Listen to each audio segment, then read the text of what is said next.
balik lagi di video Inspirasi Pena bersama aku Dayu. Kali ini aku udah bareng narasumber dari Dinas Kesehatan atau PSC 119. Penasaran siapa narasumbernya? Yuk kenalan dulu. Silakan Mas, bisa perkenalan diri dulu. Assalamualaikum warahmatullahi wabarakatuh. Waalaikumsalam warahmatullahi wabarakatuh. Perkenalkan, nama saya Faiz. Saya adalah anggota tim PSC 119 Dinas Kesehatan Kabupaten Banyumas.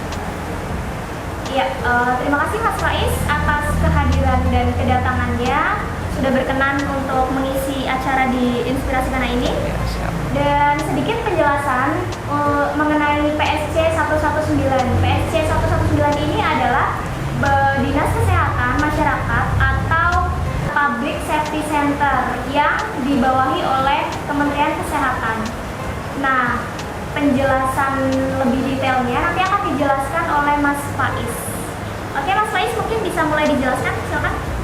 Baik, jadi PSC 119 ini atau biasa kita sebut dengan Public Safety Center itu adalah layanan gawat darurat medis, di mana kami melayani panggilan gawat darurat medis, di mana yang kita layani adalah orang-orang yang membutuhkan bantuan ambulan, yang itu sifatnya adalah kesehatan atau medis. Bisa juga kita menemukan kecelakaan di jalan atau orang-orang misalkan membutuhkan ambulan tetapi tidak bisa mengaksesnya, dan kami melayani yang seperti itu. Bisa dijelasin nggak nih Mas Faiz? Gimana? Tugas-tugas dari anggota 119 itu apa aja lebih detailnya? Baik ya. Ya, jadi tugas kami ya melayani, yang pertama melayani panggilan gawat darurat medis. Ya. Kemudian kami juga menjadi penjembatan, dalam arti misalkan ada puskesmas akan merujuk ke rumah sakit, di mana puskesmas itu membutuhkan rumah sakit, katakanlah rumah sakit itu kita belum tahu ataukah penuh atau sedang kosong seperti itu. Nanti kita akan carikan rumah sakit terdekat atau rumah sakit yang bisa untuk dijangkau. Oke, berarti kalau misalnya ada pasien yang belum datang ke rumah sakit nih, terus dia pengen tahu di rumah sakit itu tuh masih ada mungkin space atau dokter yang dapat menangani kasus si pasien ini gitu, 119 bisa bantu gitu ya Mas? Bisa, jadi kita mengarahkan pasien dengan kasus seperti ini itu baiknya ke rumah sakit mana, seperti itu. Kita juga bisa menerima konsultasi kesehatan, misalkan ada keluhan sakit seperti ini, nanti kita bisa jelaskan ini sakitnya apa, seperti itu.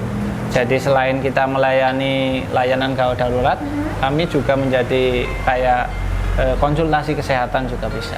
Oh tuh, banyak banget manfaat dari atau layanan kesehatan ini ya.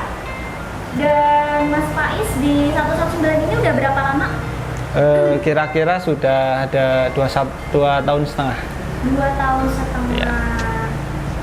119 kan layanan gawat darurat ya Mas Faiz ya? Ya, betul. Biasanya apa sih yang ditanyakan oleh pasien gitu? Contohnya kayak lagi ada musim corona nih ya, atau wabah COVID-19 ini gitu. Biasanya apa sih pertanyaan-pertanyaan dari si pasien ini atau yang menghubungi 119? Ya, benar sekali, ini kita sedang dihadapkan dengan virus yang bisa dikatakan memang sudah menjadi pandemik. Ya, banyak sekali masyarakat yang menelpon ke kami, lalu masyarakat itu menanyakan biasanya sih tentang tanda gejala, terus lalu bagaimana kita harus mengecek apakah tubuh kita sehat atau tidak. Ya, intinya kebanyakan masyarakat menanyakan tentang corona itu virus yang seperti apa, seperti itu. Mungkin dari masyarakat sekitar juga was-was atau mungkin panik gitu ya Mas Faiz ya? Betul. Makanya mereka itu tanya ke pihak 119 ini gitu. Jadi untuk sahabat Ina semua yang membutuhkan layanan layanan pertanyaan mengenai kesehatan ataupun mengenai wabah COVID-19 yang sedang mewabah di Indonesia ini, sahabat Ina bisa menanyakannya ke Dinas Kesehatan sekitar gitu. Ya, betul. Nah, dari segi tugas nih Mas Faiz nih, Ya. ada nggak perbedaan sebelum adanya pandemi COVID-19 ini sama setelah adanya pandemi COVID-19 ini? Oh. Ataukah mungkin sebelum ada pandemi ini tugasnya lebih ringan atau gimana gitu? Jelas beda, Mbak. Jelas Ya. beda. Jadi sebelum adanya pandemik ini, ya tugas PSC memang bisa dikatakan tidak seberat yang sekarang dihadapi. Ya, tapi tetap harus kita lalui. Iya, betul. Iya. Jadi perbedaannya ya mungkin dari segi pakaian, kita jelas memakai baju yang lebih safety, seperti kayak baju hazmat itu, kemudian pakai masker N95, kemudian pakai sepatunya sepatu boot itu. Oke. Iya. Jadi kita lebih safety. Lebih safety. Nah, di luar safety, di luar pembahasan safety atau pembahasan masalah kesehatan nih Mas Faiz, itu kan APD atau safety coat itu kan tertutup semuanya ya. Iya. Nah, itu tuh Mas Faiz kalau misalnya pakai safety coat itu tuh panas nggak sih? Jelas. Kalau pakai itu jelas panas. Panas Iya. ya. Tapi panas itu biasanya kalau kita kan seringnya menjadi tim evakuasi. Jadi kita yang mengevakuasi pasien, kemudian nanti kita kita merujuk ke rumah sakit rujukan tersebut. Biasanya kan di ambulan, biasanya sih pakai AC, jadi panas tapi tidak terlalu panas. Nggak terlalu Iya. kerasa Iya. ya. Tuh teman-teman, buat sahabat Ina semua yang pengen tahu APD atau safety coat yang biasa dipakai sama tim kesehatan, mungkin kita lihat di TV-TV atau mungkin di media-media seluruh Indonesia yang pakaiannya tuh warna putih, terus harus dilapisi pakai kaca atau mungkin pakai sepatu boot, itu tuh panas ya. Jadi kalian itu harus betul-betul mengapresiasi tenaga medis. Nah, Mas Faiz, bagaimana prosedur masyarakat agar bisa menghubungi atau menggunakan layanan 119 ini? Oh ya, yang penting syaratnya tahu nomor kita. Oke. Kemudian kalau memang pasien itu sifatnya gawat darurat medis, bisa langsung telepon kami di nomor. Kalau kita punya nomor Telkomsel, Oke. itu bisa langsung saja tekan 119. Oh, kalau nomor Telkomsel? Iya. Itu hanya nomor Telkomsel aja? Iya, sementara masih Telkomsel untuk Telkomsel Gitu. Untuk seluruh sahabat Ina dimanapun berada di daerah Banyumas. di daerah Banyumas. Nah, itu untuk nomor yang dapat dihubungi apabila kalian menggunakan nomor Telkomsel, itu bisa menghubungi 119 secara langsung, itu udah langsung terhubung ke Dinas Kesehatan Daerah Banyumas. Ya, betul. Ya, Mas Faiz ya? Iya, itu Nah. kalau untuk pengguna Telkomsel. Oke. Ada lagi nomor WhatsApp. Nomor WhatsApp ataupun untuk operator lain? Iya, atau operator lain itu bisa ada menghubungi ke nomor mana? bisa menghubungi nomor WhatsApp kita, yaitu ada di 081 276 2119. Oke, berarti itu tadi ya, dicatat ya sahabat Ina yang berada di daerah Banyumas. Itu nomor tadi untuk pesan WhatsApp. Nah, untuk nomor teleponnya? Ada juga ke telepon kantor. Oke, telepon Iya, kantor. yaitu 0281 777 2119. Nah, oke, buat sahabat Ina di daerah Banyumas, nanti bisa menghubungi nomor di bawah ini. Nanti kita taruh di sini. Nah, 119 kan layanan langsung dari kementerian. Ya, Salah betul. satu tugasnya yaitu mengevakuasi pasien gawat darurat. Setiap kabupaten kan ada satu nih. Nah, di tengah pandemik ini bagaimana sih menghadapi ini gitu, atau ya gimana penjelasannya gitu? Ya, yang jelas tugas kami 119 di wabah pandemik ini bisa dikatakan cukup berat. Namun yang jelas kami menghimbau dari masyarakat yang penting ikuti aturan pemerintah, seperti tetap di rumah. Kalau memang terpaksa keluar rumah, pakai masker, kemudian cuci tangan, kemudian perbanyak makan makanan seperti sayur, buah-buahan seperti itu ya. Tuh buat sahabat Ina semua, jadi di tengah penyebaran wabah COVID-19 ini kita harus betul-betul menjaga diri. Dan peringatan juga buat sahabat Ina semua, kita nggak perlu pakai masker kesehatan ya Mas Faiz ya. Betul. Masker apapun bisa menangkal virus COVID-19 ini gitu. Mau pakai masker kain juga nggak masalah, jadi nggak perlu panik ataupun nggak perlu cari-cari nih masker kesehatan yang warna hijau ataupun yang warna pink gitu. Nggak apa-apa, pakai masker kain pun nggak apa-apa ya Mas Faiz ya. Udah diimbau juga dari Dinas Kesehatan, nggak masalah pakai masker kain gitu.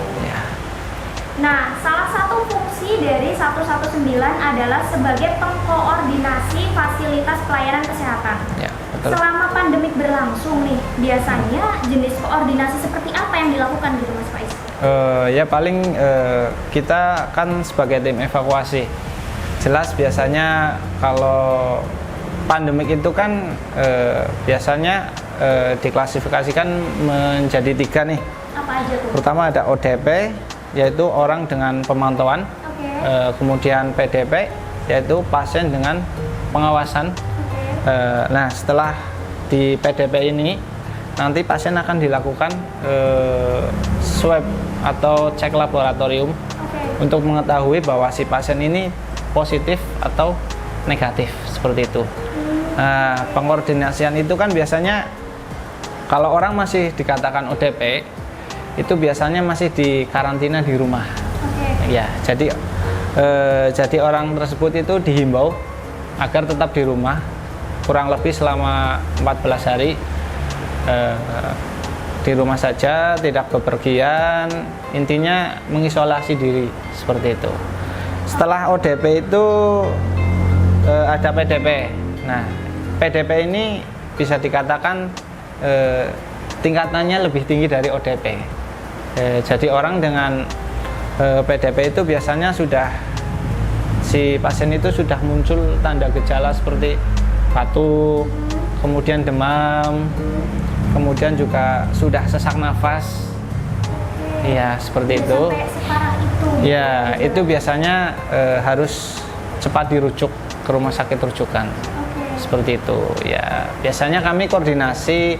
Biasanya pasien itu dari rumah sakit yang itu akan kita rujuk ke rumah sakit rujukan. Kalau enggak, pasiennya itu dari puskesmas. Iya, jadi nanti puskesmas menelpon kami koordinasi dengan rumah sakit. Si pasien ini masuk kriteria ODP atau PDP seperti itu. Kalau memang sudah menunjukkan PDP, kita cepat-cepat untuk merujuk. Nah, sebelum merujuk juga kami koordinasi dengan rumah sakit rujukan. Apakah rumah sakit tersebut masih bisa menampung pasien COVID atau memang sudah penuh seperti itu. Kalau memang siap, ya sudah kami meluncur ke TKP, kita evakuasi, kemudian kami merujuk ke rumah sakit rujukan seperti itu. Ya. Nah, gitu sahabat Ina. Jadi step-stepnya itu yang pertama ODP dulu. Kalau misalnya ODP, si pasien ini masih ODP, itu masih bisa dikarantina di rumah selama 14 hari, dilarang untuk bepergian. Gitu. Nah, kalau sudah memasuki step PDP atau pasien dalam perawatan, pasien dalam pemantauan. Pasien dalam pengawasan, pengawasan itu nanti harus segera dirujuk ke rumah sakit rujukan.